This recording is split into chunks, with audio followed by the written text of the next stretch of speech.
Human nature can be very confusing. On the one hand, humans have this incredible ability to cooperate in large numbers with complete strangers, and on the other hand, under the right circumstances, humans are the most brutal and ruthless creatures on Earth.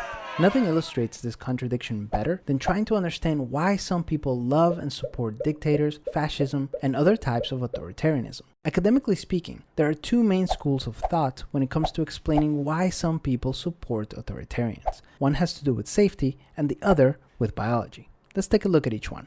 A recent study in the United States showed that people living in zip codes with a history of economic hardship were more likely to support authoritarian qualities in their local leaders. This finding is consistent with a 3-decade study analyzing the values and opinions of people around the world.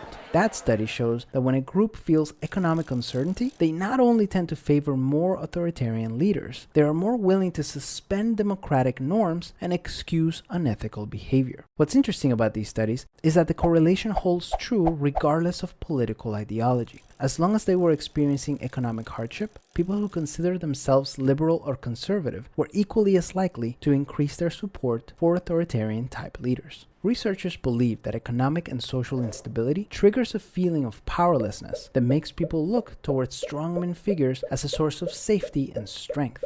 Authoritarian leaders are usually pretty good at giving people the impression that they're going to fight on their behalf. The other school of thought digs deeper into human nature and biology, and it makes the entire situation a little more complicated.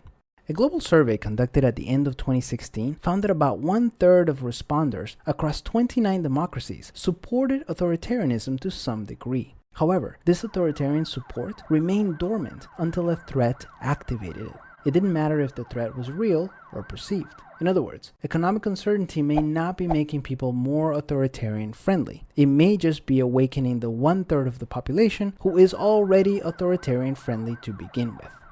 The authoritarian mindset is defined as a belief in absolute obedience to authority. And when asked about the qualities that should be encouraged in children, authoritarians tend to prioritize obedience, good manners, and being well behaved over things like independence, curiosity, and thinking for oneself.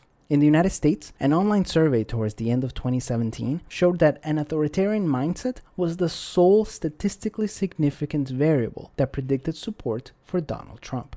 If 1/3 of the population is already predisposed to an authoritarian mindset, this might explain why dictators around the world rarely see their support numbers dip below a certain threshold, no matter how bad things get. So, what can you do? There are two main things we can do. Based on these studies, it seems like a sizable percentage of the world's population may be hardwired to crave authoritarian leadership. And that tendency gets activated when there's economic and social uncertainty. So the first thing we can do is support policies that create economic and social stability. The more stable we can be, the less likely that these tendencies will get triggered in a small percentage of the population.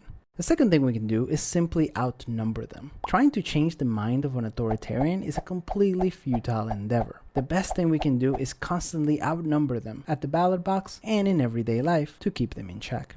Human nature is always growing and evolving, and the more we're aware of our own weaknesses and tendencies as a species, the easier it'll be to address them. Peace.